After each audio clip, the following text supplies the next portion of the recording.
El cuchillo, frío y afilado, rozó mi piel. No el cuchillo de la cocina, sino el del abogado, cortando, diseccionando el testamento de papá. $150,000, desvanecidos, robados. La sonrisa de David, mi hermano, mi propio hermano, se grabó en mi retina, una máscara de triunfo que me quemaba por dentro. Sentí una rabia fría, tan intensa que me paralizó.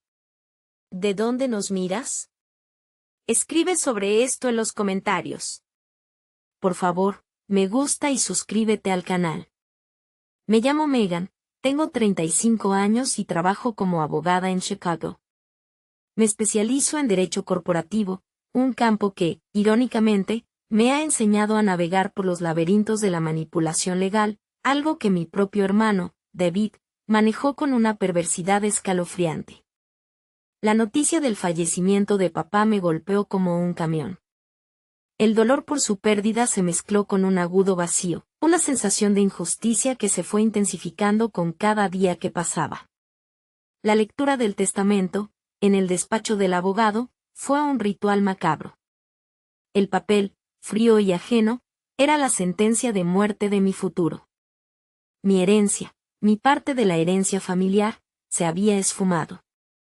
David, con una frialdad escalofriante, se había apropiado de ella, falsificando mi firma con una destreza que solo un criminal experimentado podría poseer. Las primeras semanas fueron un torbellino de negación, incredulidad, y una punzada constante de traición. Chicago, la ciudad que siempre había sentido como mi hogar, se convirtió en un escenario hostil. Sus rascacielos imponentes y brillantes parecían burlarse de mi dolor. El apartamento, con sus amplias ventanas que ofrecían una vista panorámica del lago Michigan, ahora era un recordatorio constante de mi soledad.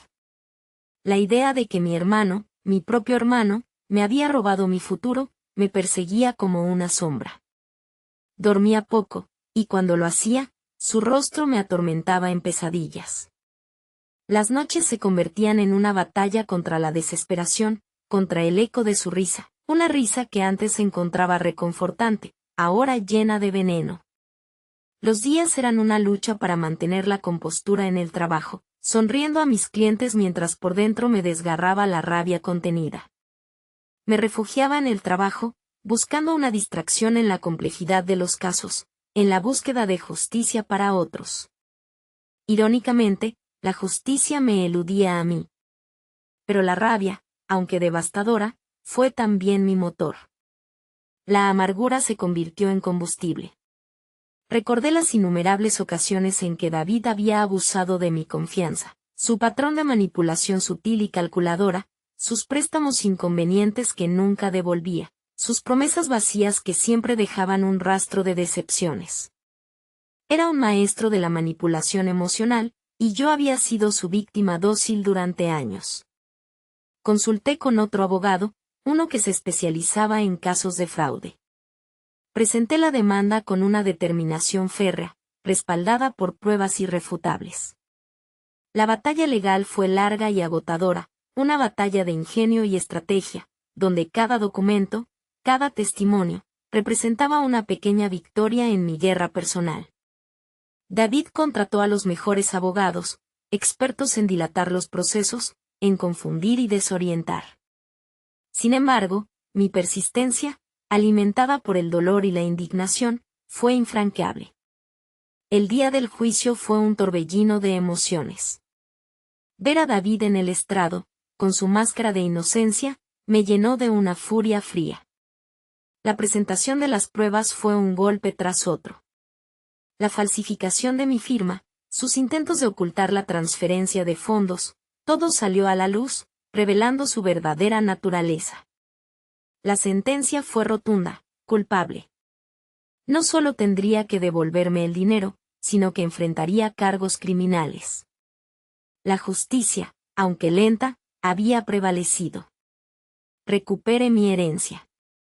Pero el dinero, aunque me brindaba seguridad financiera, no me devolvía la paz interior. La herida de la traición de mi hermano seguía abierta. Fue entonces cuando decidí utilizar el dinero para crear una fundación. una fundación que ayudaría a otras víctimas de fraude financiero, un espacio donde pudieran encontrar apoyo y recursos para afrontar situaciones similares. Fue una forma de transformar mi dolor en algo positivo, de canalizar mi rabia en acción constructiva. La fundación, llamada Justicia y Esperanza, ha ayudado a cientos de personas. Ver cómo otras personas encuentran la fuerza y el apoyo que yo no encontré en mi momento más oscuro, me llena de una satisfacción profunda. El karma, aunque a veces tarda, siempre alcanza a los culpables. David pagó por su codicia, no solo con la devolución del dinero, sino con la vergüenza y las consecuencias legales. Pero para mí, la verdadera victoria no fue el dinero, sino el poder sanador de la justicia, y la satisfacción de saber que mi dolor se convirtió en una luz para otros. Aprendí una lección dura pero invaluable: el respeto propio y la honestidad siempre prevalecen sobre la codicia y la manipulación. El viaje fue doloroso, pero me forjó en algo más fuerte, más resiliente, y definitivamente, más sabia. La Fundación Justicia y Esperanza se convirtió en mi nuevo foco, mi terapia, mi razón de ser.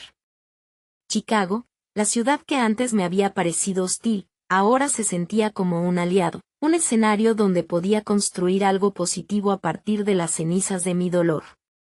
Al principio, la tarea me abrumaba. Gestionar una fundación, lidiar con la burocracia, buscar financiación, atender a las víctimas, era un trabajo arduo, que exigía tiempo, dedicación y una fortaleza emocional que a veces parecía agotarse. Pero cada llamada, cada correo electrónico, cada historia de una persona que había encontrado consuelo y ayuda gracias a la fundación, me revitalizaba. Recuerdo a Elena, una anciana que había perdido sus ahorros de toda una vida a manos de un estafador. Sus lágrimas, su desesperación, me recordaron mi propio dolor, pero también me impulsaron a trabajar más duro. Le conseguimos asistencia legal, la ayudamos a encontrar un nuevo lugar para vivir, y la conectamos con un grupo de apoyo. Ver su rostro iluminarse, aunque sea un poco, me llenaba de una satisfacción que ningún logro profesional podía igualar.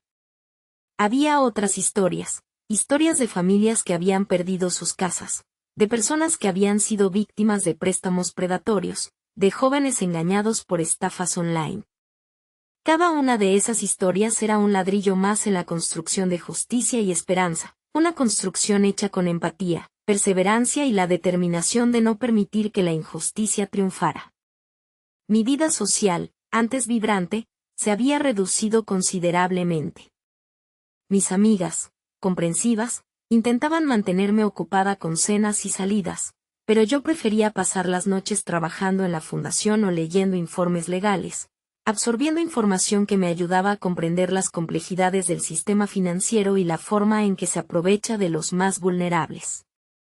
Las citas románticas se habían convertido en una prioridad lejana, una idea que me parecía un lujo que no podía permitirme. Mi prioridad era la fundación, era reparar el daño causado, era dar una voz a aquellos que habían sido silenciados. El trabajo, sin embargo, me daba una sensación de propósito que nunca antes había experimentado. La abogacía corporativa, aunque lucrativa, se sentía vacía en comparación con el trabajo que realizaba en la fundación.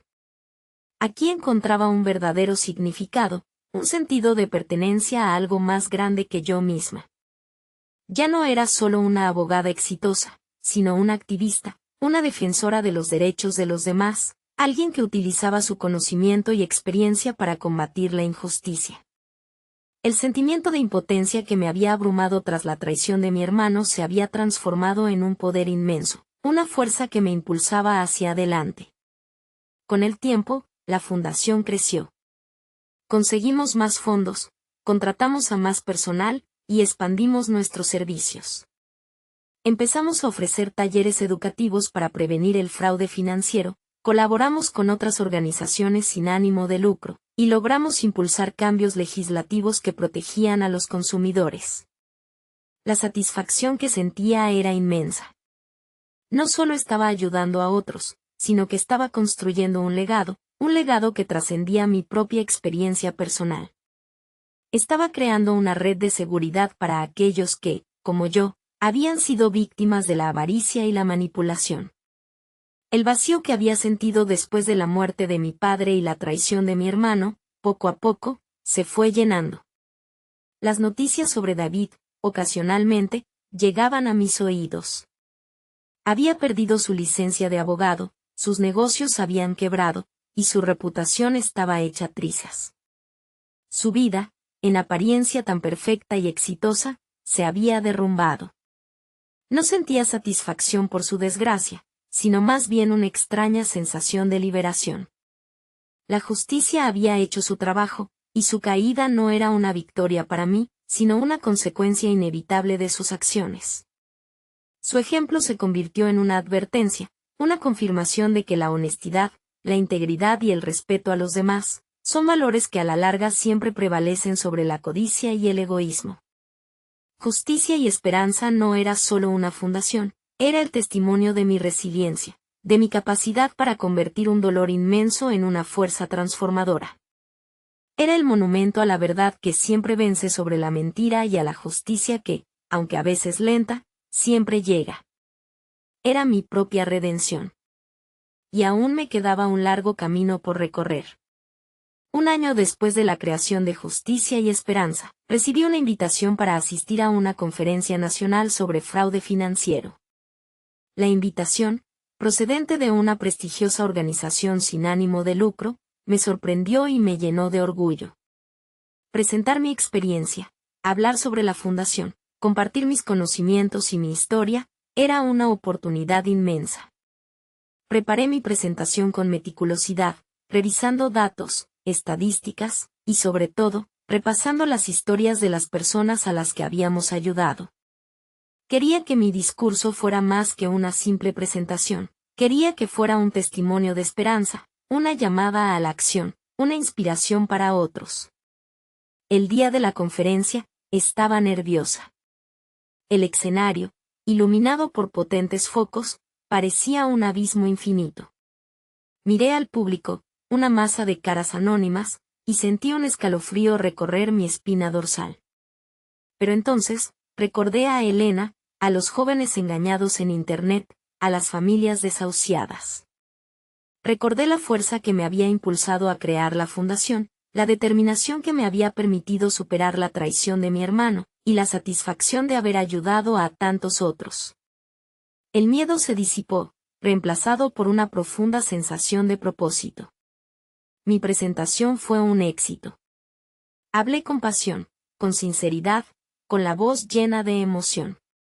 Relaté mi historia, no como una víctima, sino como una superviviente, una guerrera que había transformado su dolor en una fuerza poderosa. Describí el trabajo de la fundación, los éxitos y los desafíos, las victorias y las derrotas. Compartió datos y estadísticas sobre el fraude financiero, alertando sobre las diferentes formas de manipulación y ofreciendo estrategias de prevención. Mostré ejemplos de casos reales, destacando la importancia de la educación financiera y la necesidad de una mayor protección legal para los consumidores. Al terminar mi presentación, un silencio respetuoso llenó la sala. Luego, un aplauso prolongado y cálido me envolvió. Varias personas se acercaron para felicitarme, para compartir sus propias experiencias, para expresar su gratitud. Recibí invitaciones para colaborar en otros proyectos, propuestas para expandir la labor de la fundación, y un aluvión de mensajes de apoyo y admiración. La conferencia fue un punto de inflexión en la vida de la fundación. La visibilidad que obtuvimos gracias a mi presentación atrajo la atención de nuevos donantes, colaboradores y voluntarios. La prensa se hizo eco de nuestra historia, publicando artículos que destacaban el trabajo realizado y la importancia de la lucha contra el fraude financiero. Las semanas siguientes fueron un torbellino de entrevistas, reuniones y eventos. Mi agenda se llenó de compromisos, pero no me sentía abrumada. La energía y la motivación que me impulsaban eran inagotables. La fundación estaba creciendo a un ritmo acelerado, y yo, junto con mi equipo, trabajábamos sin descanso para satisfacer la creciente demanda. Conseguimos una oficina más grande, contratamos a más personal especializado, y desarrollamos nuevos programas educativos y de apoyo. Justicia y Esperanza se había convertido en un referente nacional en la lucha contra el fraude financiero. Sin embargo, en medio de todo el éxito, una inquietud persistente me acompañaba. La traición de mi hermano seguía siendo una herida abierta, aunque ahora cicatrizada por el trabajo realizado y la satisfacción de ayudar a otros. El recuerdo de su sonrisa triunfal, de su frialdad calculada, seguía latente en mi memoria. A veces, sentía la necesidad de confrontarlo, de entender sus motivaciones, de buscar una explicación a su comportamiento. Pero sabía que hacerlo sería retroceder, sería alimentar la negatividad que había logrado superar. Mi enfoque seguía puesto en el futuro, en el desarrollo de la fundación, en la creación de un mundo más justo y equitativo. Un día, mientras revisaba los correos electrónicos, encontré uno de un abogado desconocido. El asunto del correo era escueto: información relevante sobre el caso David Miller. Mi corazón dio un vuelco. Abrí el correo con cautela, y leí atentamente el contenido. El abogado me informaba sobre una nueva investigación relacionada con las actividades financieras de mi hermano, sobre una red de fraudes mucho mayor de la que inicialmente se había descubierto. La información era confidencial, pero me ofrecía la posibilidad de participar en el proceso legal, de aportar mi testimonio. Una sonrisa tenue, llena de una mezcla de satisfacción y anticipación, se dibujó en mis labios. La justicia, como siempre, acabaría por prevalecer. Y yo, sentada en mi oficina, con la vista panorámica del lago Michigan, ya no sentía la misma soledad que en el pasado. Ahora tenía un ejército de personas a mi lado, un ejército de esperanza, un ejército de justicia. La información que recibí del abogado desconocido resultó ser la punta del iceberg. David, mi hermano, no solo había cometido un fraude financiero contra mí, sino que había estado involucrado en una red mucho más extensa y compleja de estafas, afectando a docenas de personas y sumando millones de dólares en pérdidas. La investigación, llevada a cabo por las autoridades federales, había destapado una trama de falsificaciones, transferencias ilegales de fondos y lavado de dinero que involucraba a varios cómplices. El correo electrónico del abogado me invitaba a colaborar con la investigación, a proporcionar mi testimonio como testigo clave. No lo dudé un instante. Aunque la idea de enfrentarme de nuevo a David me producía una mezcla de temor y ansiedad, la oportunidad de contribuir a desmantelar una red criminal tan extensa y de ayudar a otras víctimas me impulsó a seguir adelante. Contacté al abogado y concerté una reunión. Durante varias horas, le relaté mi historia, detallando las maniobras de David, sus tácticas de manipulación y sus intentos de ocultar sus actividades ilegales. Aporté pruebas documentales, correos electrónicos y testimonios que corroboraban mi versión de los hechos.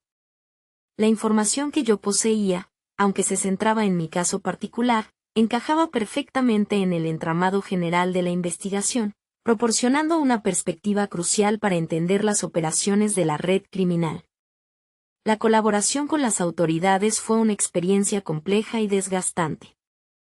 Tuve que someterme a interrogatorios exhaustivos, revisando una y otra vez los detalles de mi caso, reviviendo emociones dolorosas que creía haber superado. Sin embargo, cada vez que sentía la tentación de retroceder, recordaba las caras de las víctimas, las historias de desesperación que había escuchado en Justicia y Esperanza, y mi determinación se reafirmaba. Sabía que mi testimonio era fundamental para llevar a David y a sus cómplices ante la justicia. Era mi responsabilidad moral, mi deber como abogada y como defensora de las víctimas. Los meses siguientes transcurrieron en una mezcla de expectación y ansiedad. La investigación avanzaba a un ritmo lento pero constante. Los agentes federales trabajaban incansablemente para reunir pruebas, interrogar a testigos y reconstruir las complejas operaciones de la red criminal.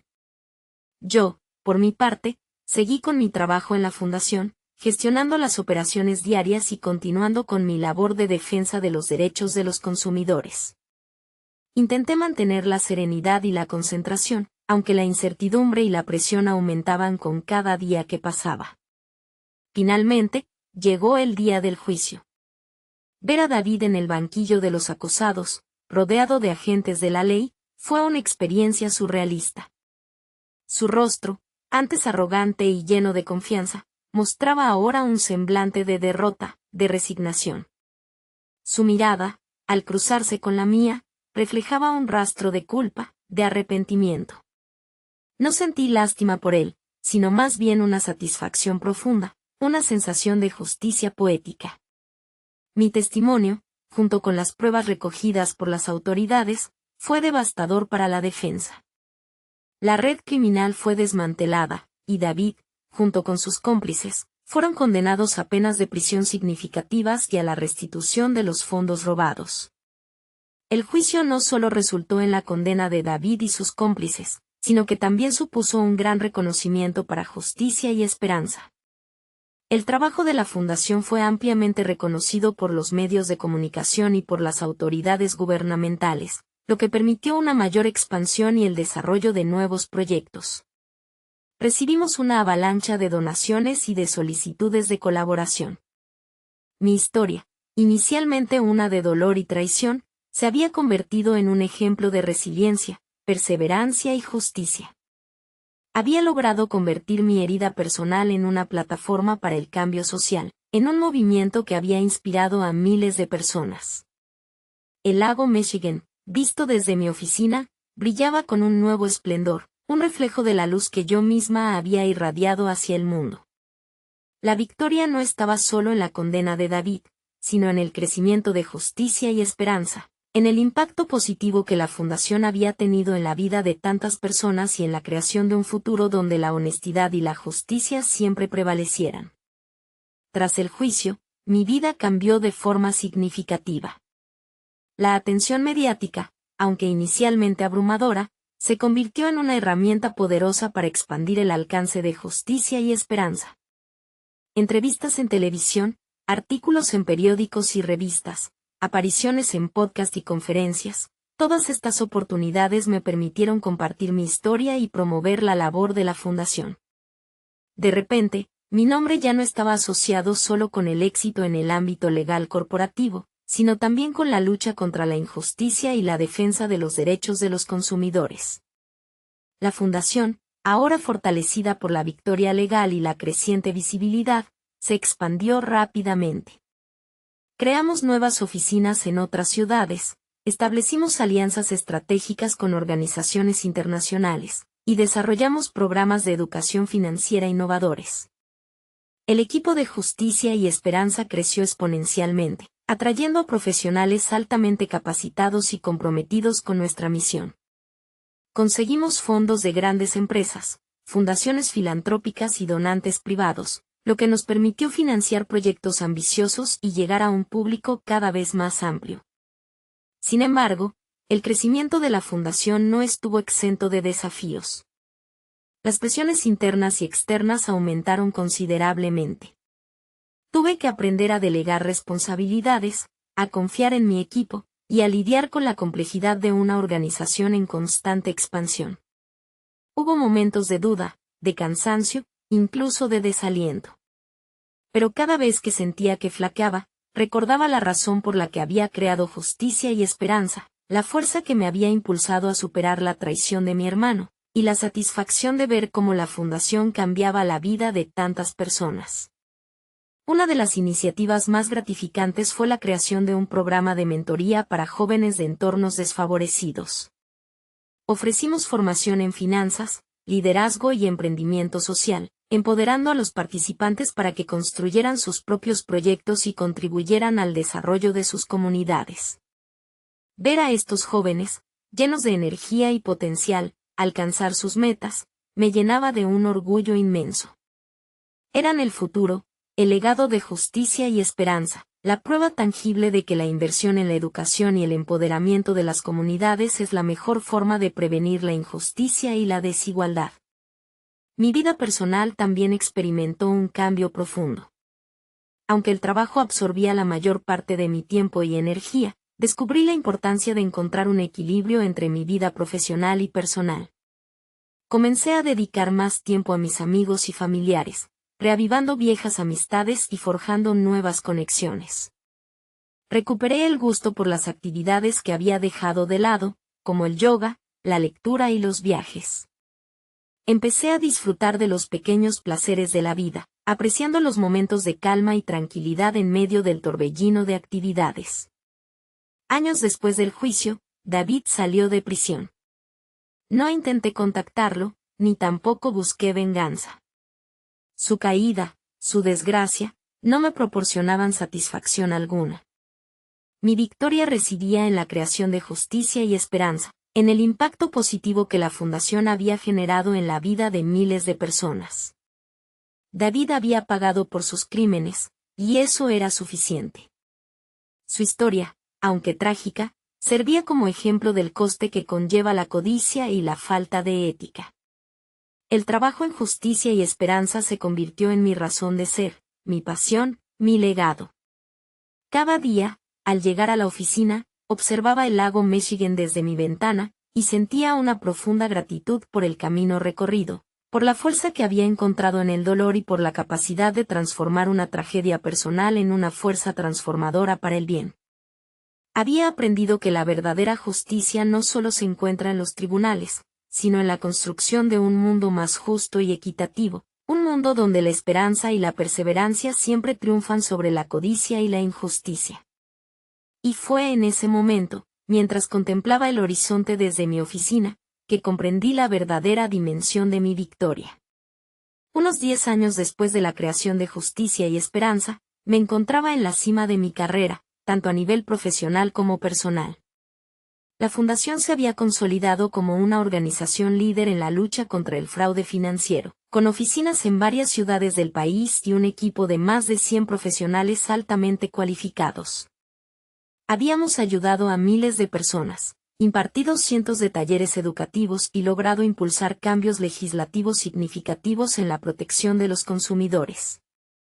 Mi nombre se había convertido en sinónimo de resiliencia, perseverancia y compromiso social. Había recibido numerosos premios y reconocimientos por mi trabajo, tanto por la Fundación como por mi trayectoria profesional en el derecho corporativo. Me habían invitado a dar conferencias internacionales, a participar en mesas redondas con líderes mundiales y a colaborar en la elaboración de políticas públicas en materia de justicia y protección al consumidor. Mi vida era plena, satisfactoria, un testimonio del poder transformador de la perseverancia y la dedicación. Chicago, la ciudad que en un tiempo me había parecido hostil e implacable, ahora se sentía como mi hogar, el escenario de mi éxito y el epicentro de mi labor humanitaria. Sin embargo, a pesar del éxito y la satisfacción profesional, sentía una profunda necesidad de transmitir mi experiencia a las futuras generaciones. La idea de fundar una escuela de derecho especializada en la defensa de los consumidores y la lucha contra el fraude financiero empezó a tomar forma en mi mente. Una escuela que no solo impartiera conocimientos legales, sino que también inculcara valores éticos, promoviera el pensamiento crítico y preparara a los estudiantes para enfrentar los desafíos de un mundo cada vez más complejo y globalizado. La idea de crear una escuela no era solo un sueño, sino una necesidad. Había observado una creciente demanda de profesionales especializados en la lucha contra el fraude financiero, así como una escasez de recursos educativos en este campo específico. La mayoría de las escuelas de derecho ofrecían una formación general en derecho mercantil o penal, pero muy pocas se centraban en la protección del consumidor y la lucha contra los delitos económicos. Mi escuela, la Escuela de Derecho, Justicia y Esperanza, tenía como objetivo llenar ese vacío, convirtiéndose en un referente mundial en la formación de profesionales comprometidos con la justicia social y la defensa de los derechos humanos. El proyecto requirió una inversión significativa, tanto de tiempo como de recursos. Tuve que redactar un plan de estudios completo, reclutar un equipo de profesores altamente calificados, asegurar la financiación del proyecto y obtener las autorizaciones necesarias para su puesta en marcha. El proceso fue arduo, pero la pasión y la determinación que me habían impulsado durante tantos años me animaron a seguir adelante. Me rodeé de un grupo de profesionales comprometidos con la misma visión, creando un equipo sólido y cohesionado, dispuesto a trabajar incansablemente para hacer realidad el sueño de la escuela. Finalmente, después de años de planificación y preparación, la Escuela de Derecho, Justicia y Esperanza abrió sus puertas. El primer año, recibimos un número impresionante de solicitudes, lo que demostró la gran demanda existente.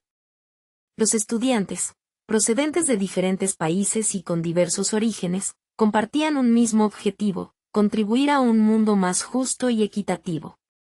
El éxito de la escuela no solo se midió en el número de graduados, sino en el impacto que estos tuvieron en sus comunidades, en la creación de proyectos sociales innovadores, y en la lucha por la defensa de los derechos humanos. Con la creación de la escuela, mi propósito se amplió aún más. No solo estaba ayudando a las víctimas de fraude financiero, sino que también estaba formando a la próxima generación de abogados comprometidos con la justicia social. Mi legado trascendía las fronteras de mi propia vida y mi trabajo en la fundación, creando un impacto duradero en la sociedad. La Escuela de Derecho, Justicia y Esperanza se convirtió en mi máxima creación, el culminante de mi viaje, el testimonio tangible de mi capacidad de transformación y mi compromiso con la justicia. Fue entonces, mientras observaba a los primeros graduados recibir sus títulos, que me di cuenta de que había alcanzado la verdadera victoria. Había convertido mi dolor en esperanza, mi herida en fortaleza, y mi lucha personal en un movimiento que cambiaría el mundo. Los años siguientes transcurrieron en una vorágine de actividad frenética, pero satisfactoria.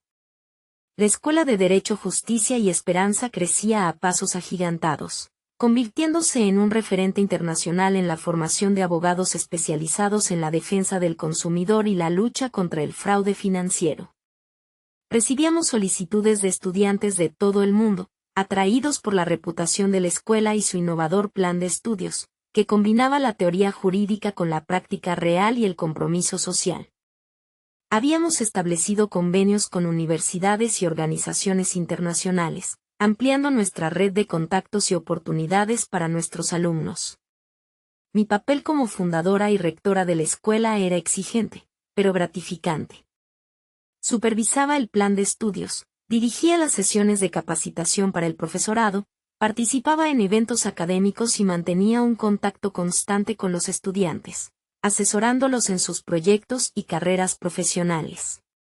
Disfrutaba viendo cómo estos jóvenes talentosos y apasionados se convertían en líderes en sus comunidades, aplicando sus conocimientos y habilidades para luchar contra la injusticia y promover la equidad. Su éxito era mi éxito, su dedicación era mi inspiración. Además de la escuela, continuaba involucrada en la Fundación Justicia y Esperanza, ofreciendo asesoramiento estratégico y liderazgo. Aunque había delegado la mayor parte de las tareas diarias, seguía supervisando las operaciones y participando en las decisiones más importantes. La fundación se había diversificado, ofreciendo nuevos servicios y programas, ampliando su alcance a nivel nacional e internacional. Habíamos logrado establecer alianzas con gobiernos, organizaciones no gubernamentales y empresas privadas, fortaleciendo nuestra capacidad de impacto y sostenibilidad. Mi vida personal también había florecido. Había encontrado el amor en una persona que compartía mis valores y mi compromiso con la justicia social. Él, un reconocido economista, se unió al Consejo de Administración de la Fundación, aportando su experiencia y conocimiento para fortalecer aún más nuestra labor. Juntos, habíamos creado una familia, una base sólida de apoyo mutuo, donde el amor, el respeto y el compromiso con el bien común eran los pilares fundamentales. La familia, junto a mi equipo de trabajo y la comunidad de estudiantes, era mi refugio, mi fuente de inspiración, mi motor para seguir adelante. Con el paso de los años, la Escuela de Derecho, Justicia y Esperanza se convirtió en un referente en la formación de líderes éticos y comprometidos con la justicia social. Nuestros graduados ocupaban puestos clave en organizaciones gubernamentales, empresas privadas y ONG, aplicando sus conocimientos y habilidades para crear un cambio positivo en sus comunidades. La escuela había contribuido a formar una nueva generación de profesionales, preparados para enfrentar los desafíos del siglo XXI, con una perspectiva ética y una sólida formación en la defensa del consumidor y la lucha contra el fraude financiero. Los medios de comunicación se hicieron eco del éxito de la escuela, destacando su innovador modelo educativo, su compromiso con la excelencia académica y su impacto social. Recibí numerosos premios y reconocimientos por mi trayectoria profesional y mi labor en la creación de la escuela. Pero el reconocimiento más grande no provenía de los medios de comunicación, ni de las instituciones, sino del impacto que la escuela había tenido en la vida de sus estudiantes y en la comunidad en general. Ver cómo esos jóvenes, inspirados por mi historia y capacitados por la escuela, creaban un mundo más justo, más equitativo, más humano, era la mayor recompensa. Mientras me encontraba en la ceremonia de graduación del 10º aniversario de la escuela, observando a los estudiantes recibir sus títulos, sentí una profunda sensación de satisfacción y plenitud. El camino había sido largo y arduo, lleno de desafíos y dificultades. Había sufrido traición, dolor y pérdida. Pero había transformado mi experiencia personal en una fuerza poderosa, capaz de crear un cambio positivo en el mundo. La Escuela de Derecho, Justicia y Esperanza era la culminación de mi viaje, el legado que quería dejar para las futuras generaciones. Un legado basado en la justicia, la equidad, la perseverancia, y sobre todo, la esperanza. Y fue en ese momento, rodeada de jóvenes brillantes y llenos de propósito, que comprendí que la verdadera victoria no era un destino, sino un viaje continuo, una búsqueda incesante de la justicia y la equidad. Un viaje que, gracias a la creación de la escuela, continuaría por muchos años más. El 15º aniversario de la Escuela de Derecho, Justicia y Esperanza fue un evento monumental. Celebrado en un gran auditorio de Chicago, reunió a graduados de todas las promociones, profesores, miembros del Consejo de Administración, donantes y líderes de organizaciones de defensa del consumidor de todo el mundo. Era una celebración no solo del éxito de la escuela, sino también del impacto duradero que había tenido en la lucha contra la injusticia financiera. Yo, como fundadora y rectora, me sentía profundamente conmovida por la magnitud del evento y el alcance de nuestro trabajo. Durante la ceremonia, se entregaron premios a graduados destacados, se reconocieron las contribuciones de profesores y personal administrativo, y se presentaron los nuevos proyectos de investigación y expansión de la escuela. Se proyectó un documental que recopilaba historias inspiradoras de antiguos alumnos, mostrando cómo habían aplicado sus conocimientos y habilidades para crear un impacto positivo en sus comunidades. El documental culminó con un mensaje de video de Elena, la anciana que había perdido sus ahorros a manos de un estafador y cuya historia había sido clave en mi decisión de crear la fundación. Sus palabras, llenas de gratitud y admiración, me emocionaron hasta las lágrimas. En mi discurso, no solo celebré el éxito de la escuela, sino que también reflexioné sobre el largo camino recorrido desde aquel momento de profunda desesperación tras la traición de mi hermano. Hablé de las dificultades, los desafíos y los momentos de duda que había enfrentado, pero también de la perseverancia, la resiliencia y la pasión que me habían impulsado a seguir adelante. Recordé a mi padre, cuyo legado había inspirado la creación de la fundación y la escuela, y cuya memoria me acompañaba en cada paso del camino. Hacia el final de mi discurso, revelé un anuncio inesperado. Un anuncio que había mantenido en secreto hasta ese mismo momento. Había estado trabajando en un proyecto durante los últimos 2 años, la creación de un fondo de becas para estudiantes de bajos recursos, un fondo que llevaría el nombre de mi padre.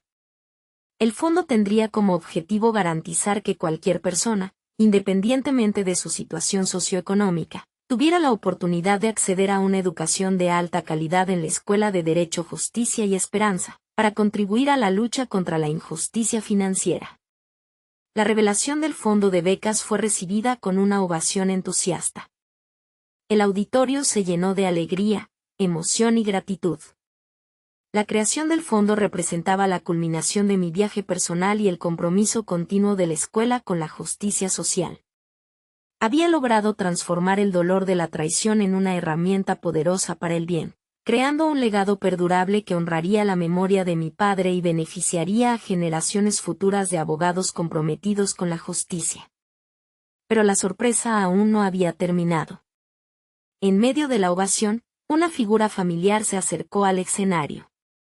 Era mi hermano, David. Magro, con el pelo canoso y la mirada apagada, parecía un hombre roto. Se acercó a mí con cautela, con la cabeza gacha. No buscaba perdón, ni tampoco quería una reconciliación. Simplemente quería expresar su gratitud, su admiración, su arrepentimiento. Habló de su transformación en prisión, del arrepentimiento por sus acciones, de su nueva perspectiva en la vida. Habló del impacto que Justicia y Esperanza había tenido en la comunidad, y del orgullo que sentía al ver el legado que habíamos creado juntos, aunque de manera inesperada. Su confesión fue sincera y desgarradora. Reconoció el daño que había causado, no solo a mí, sino a innumerables personas. Expresó su remordimiento por sus acciones y su deseo de contribuir al bien de la sociedad. Su presencia en ese momento, su sinceridad y humildad, me conmovieron profundamente. Había llegado a un punto de reconciliación, no necesariamente personal, sino a una aceptación del karma y de la transformación que la justicia y el tiempo podían brindar. No era una reconciliación fácil, ni tampoco un perdón instantáneo. Era un reconocimiento de la capacidad humana para el cambio, para la redención. Un final inesperado, conmovedor, que me hizo comprender que la verdadera justicia no solo implica castigo, sino también la posibilidad de la redención, la oportunidad de trascender el dolor.